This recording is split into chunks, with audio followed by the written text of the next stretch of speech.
going to show live exclusive gameplay of The Division 2. Yeah. I have with me Matthias Carlson, right? Producer. Matthias Carlson, yes. And Christian Panner, game director and producer, respectively. How you guys doing? Excellent. Yeah, you super excited? excited. Yeah. Amazing. Well, congrats on the exciting reveal at the Microsoft conference, and obviously the amazing news during the UB conference. Yeah. So today, to our left, we've got Yannick Banchereau, ComDev on The Division 2, and 3 other devs from the massive development team. They'll be showing a 4-player co-op, tackling a control post. And Yannick will be walking us through a little bit into his strategy. But first of all, I wanted to ask you guys, what are we going to see here? Well, this is, first of all, actually the E3 demo that we're showcasing here at E3. Right? So people can play this at the LAC, at the Ubisoft. If you're in LA and you're going to E3, you can play what they're playing right now. So that's awesome. That's really cool.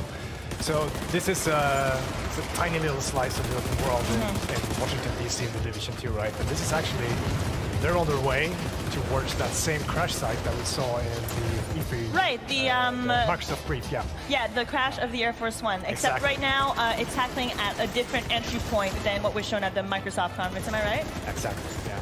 And so obviously the big reveal was the setting, Washington, D.C., capital city of America. Christian, I want to ask you, what was the reasoning behind that? Can you tell us a bit more? Yes, absolutely. We were very excited to showcase that yesterday in our reveal and to show more, of course, today. We had multiple options. We investigated multiple options, but for us, Washington D.C. felt like the natural choice for 2 obvious reasons. One, of course, is the seat of power in U.S., and second, it's also the home of the headquarters of the Division. Right, the HQ of the Division agents, Absolutely. right? That's awesome. And I can see there is no more snow nor ice. Can you tell us a little more about really the timeline from the Division to the Division 2? Yes, absolutely. In Washington, D.C., we are now in the middle of the summer, 7 months after the events in New York City. So the summer, the season, allow us to showcase a vibrant city where nature is now taking over the city. It's beautiful. Hey, Yannick, can you do just like a pan? Oh, I guess you're in action right now, but just like the pan of the city here. I mean, obviously, it's beautiful in its own way. It's got character. Yannick, why don't you tell us a bit more on how you plan to tackle your playthrough? Try to, spread around actually, so, we can have a bit of a tactical approach to things and not just like face tank. So that's, we'll see how that plays out. I think we should pay extra attention to Yannick. Yes, exactly, and just judge him, Don't no judge pressure. me. I've been judged for my hand wave already earlier, so. Okay, so Matthias and Christian, I played some of The Division. I haven't played hundreds of hours like the thousands of players out there. If there was a few things you could say about The Division 2 that new players should know, what would you say? The list is long. I mean, we're very excited, both as gamers at the office and as devs, right? Of all the things we refined, tweaked, and tuned from the Division 1. Everything from the combat to refining the RPG and all that. So there's a lot of that, but also a lot of new things. So I think where they are right now, the open world is one of them. It's first of all 20% bigger than the first game, New York, and it's very, very faithfully recreated, almost one-to-one with the actual DC, right? That's amazing. And sorry to cut you off, but Christian, you mentioned, so you guys chose watching the DC. I'm curious, did the team take any trips there to kind of really get an authentic recreation of Washington, DC? Absolutely. We had multiple trips after we chose this setting, and we met with different architects from the city, with urban explorers, with artists from local artists to make sure that everything, it's looking beautiful in the game. So people living in Washington, DC can kind of walk around and try to find their homes? Absolutely. Although this is an interpretation of Washington, our interpretation of Washington, D.C. is going to be a bit more, let's say, with more nature into it. Yeah, absolutely. But then also this open world in the Division 2 is very much alive. We put a lot of love, sweat, and effort into creating this living world system where not just the enemy factions of the world spread out in different areas, right? But also the civilians that you're fighting to help and protect. They're all doing things in the open world dynamically. Oh, that's awesome. So they're acting on needs for resources and goals of what they're trying to achieve, not least to control these key strategic locations like this control point here by the crash site. This creates a lot of movement and activity, and ultimately things for you to do as a player and surprise. Right. Because you don't know what's going to happen around the next corner. Right? Absolutely, a lot of gameplay opportunities for the player to kind of pick and choose exactly what it is that they want to do. And so right now they have reached the control point. I take it. How you doing there, Yannick? That's fine. We are kinda, we all enter from the same area. Actually, we just try to rush into it, and we are pushing our way through. So far, it's fine, but we have the tank coming now. So. Oh well, good luck with that.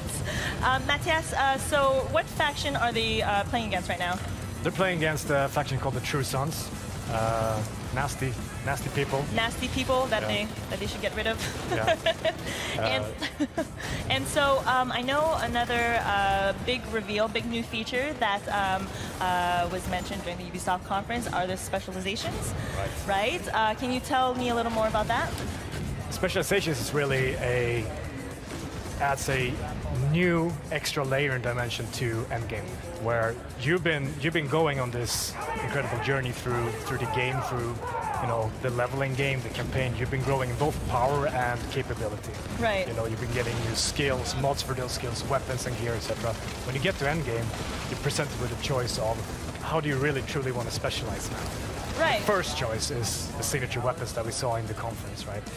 Right, and I think it's important to note, I think that these specializations, they're not like roles that a player kind of sticks to. They can kind of choose to grow which skill tree, am I right? Absolutely. Each one of them is a progression track in itself. It's not just a signature weapon, and this signature weapon, is important to note, it sits on top of the rest of your toolbox. You're not changing something out, you're gaining more things. Right. And then, very much along the lines of the design philosophy that we have, you're growing capability. So you can progress one specialization all the way, then the next one, and the next one.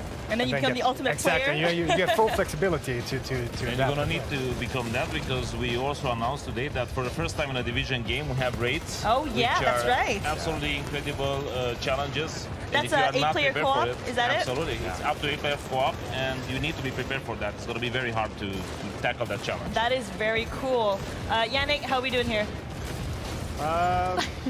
Like that. Like just that? blowing stuff up with my grenade launcher. Have you been downed yet? So Yannick, you're playing the demolition specialization, am I right? Yes. Can yes, you show us demolition what's signature weapon you've got equipped there? Yeah, I got that nice grenade launcher here. And so I get to make a lot of very nice explosions. You get to blow shit up. Yeah, like that. And our other massive developers here, I believe, are playing Survivalist and Sharpshooter. Am I right? That's correct. I don't know if we can get the player, the audience, to see the skill set of the other specialists. I believe that's the Sharpshooter. Am I right? That's correct. Yeah.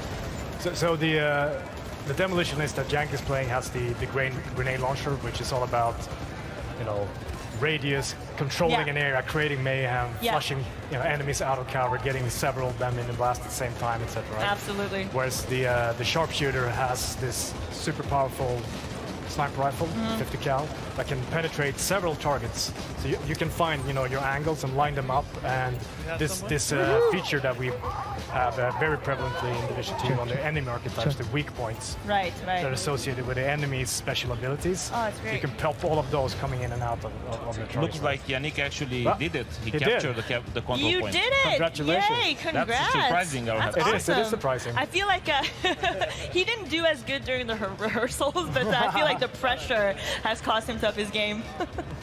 All right, so if I think we're done taking over this control point now. Yannick, why don't you come join us over here? It's really directly fulfilling that fantasy of I really want to go in that kind of role, and I want to grow more and more into it, especially in endgame, and so I think this is going to be something that Division players are going to love. That's awesome. So let's check in with ThinkPan over here. I think she may be trying to tackle the control point in a different way. I mean, and it's something that you can do in the Division, right? You can kind of really tackle any challenge the way that you want with the playstyle that suits you. Right, and so it's important to note that what they're playing here, this is not a mission. Right? This is just one of the many open world activities that you encounter when you're out and about exploring the world. And that's another aspect of DC being a fantastic setting for us. That it's like, for people who haven't been there, it's a very diverse city in terms of its different biomes and districts. We have almost jungle-like nature up around the Potomac, and then these big wide open spaces of the mall really lends themselves to open area combat like we saw, where we can really think about, okay, how are we going to approach this situation? Right, how to strategize exactly with like your team of co-op players, or I mean, you can go at it alone if you wanted to. You can play everything in the Division, if you so will. That's awesome. I mean, Yannick, I think we've got some questions from the community. We've got a couple questions. We have XX Inside XX who's asking us, is the DZ coming back? Absolutely, we're going to have Dark Zone in the Division 2. It's going to be a revised version of the Dark Zone, and it's going to be ready at launch. Revised as in? Nice. As in absolutely fantastic. The best Dark Zone ever. All right. We also have a session who's asking, when does the beta start, and how to sign up to it? What we try to do with the beta is that as long when we get closer to the launch, we want to be very, very prepared. And so closer to March 15, we're gonna be able to give you more details about how when we're gonna start the actual beta plan. Okay, but you can sign up now. You can sign up now, right? Exactly. thedivision.com/beta. Register now. You're such a pro. You're so good. And so, what kind of presents you guys have at E3 this year? You've got the booth, the Ubisoft booth, where people can play the demo that we're showing right now.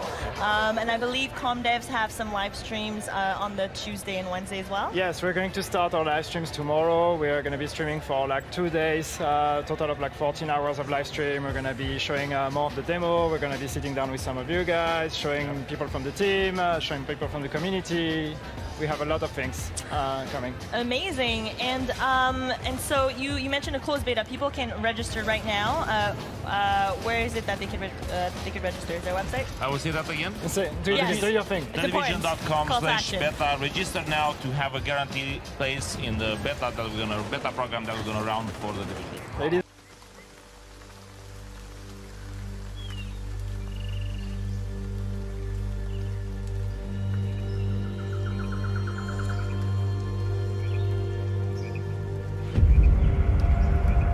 Matt, that crash site is just ahead.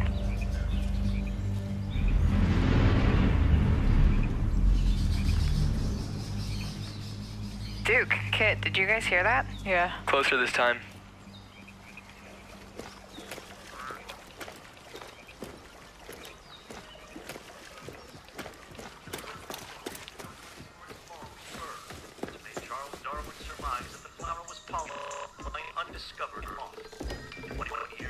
Look at this parachute. Dropped right through the ceiling. Let me see if I can get this. Oh, that'll come in handy.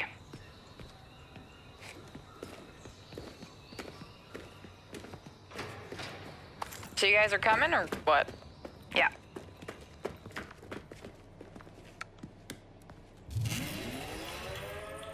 Oh, Merry Christmas.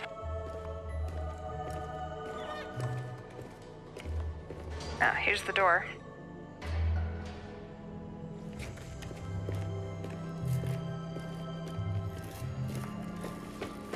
Karpinski, it's the Division. All right, let me just talk to this guy. Glad to see you.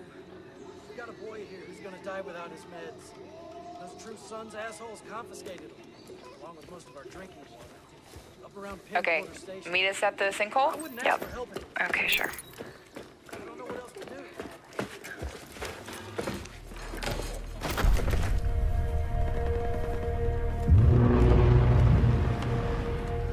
Wow.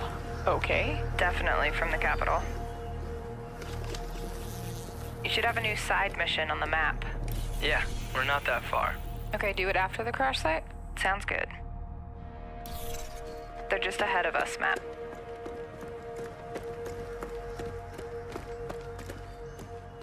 Hey, I see you. I'll be up in a sec. Kit, we gotta get you leveled up. I know, please help. I've been busy. Toxic chemical residue detected. A lot of loot down there. Hey, you guys should really check this out. Almost there. So that's the control point. Hey, wait for me. Crap, they have a tank. Yep, I see him. Don't aggro him yet. Let me adjust my build. Got my crossbow and chem launcher.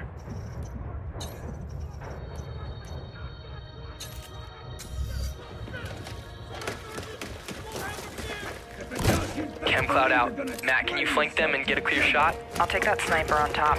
Wait for it. Got her.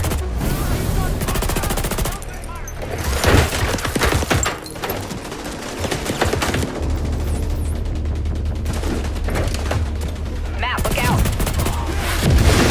All right, let me try to get that tank off you. More bad guys on the other side of the plane. Grenade, grenade!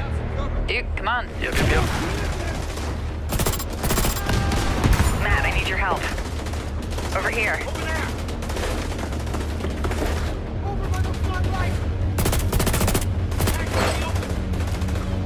Seeker mine out.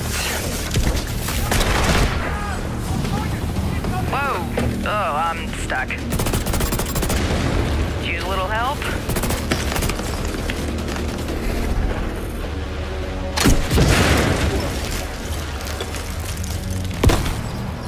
Thanks, Matt. Oh, there's a dude rushing through the plane. Guys. Yeah, I'll see what I can do. Got him. I'm down. Yeah, hang on, I'll get you. I'll cover you guys. Come on, come on.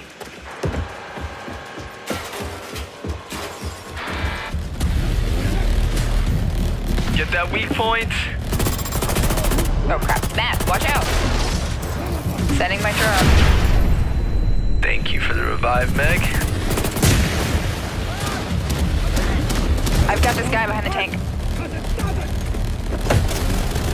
Map of the hive, nice. Alright, just lay it on him. Again? Drone down. Oh, there goes his armor. Ah! You're on your own. Keep going. Good job. Level up. Level 30. Oh, sweet. Congrats. Alright, flare is up. Control point is ours. Nice. Guys wanna check out the plane? Let's go. Analyzing ballistic residue. Looks No like match a found. rough landing.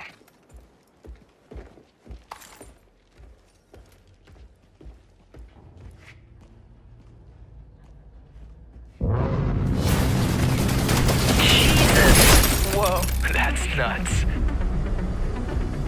Let's check it out. Great idea. Let's just die. So, game plan. Take the capital back. I think we're ready. 3, 2, 1, go, go, go, go, go!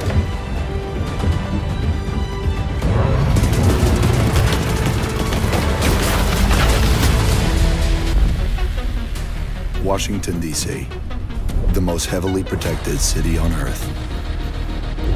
Within its limits, 177 foreign embassies, 550 elected officials, and 23,000 military personnel. In the event of an attack, critical personnel are evacuated, underground shelters open, while complex defense systems patrol the sky. But nothing stopped the virus. 27 days after patient zero, Washington fell. It began with riots on K Street, then shootings in the National Mall. Troops withdrew to bunkers. Civilians were left in the streets.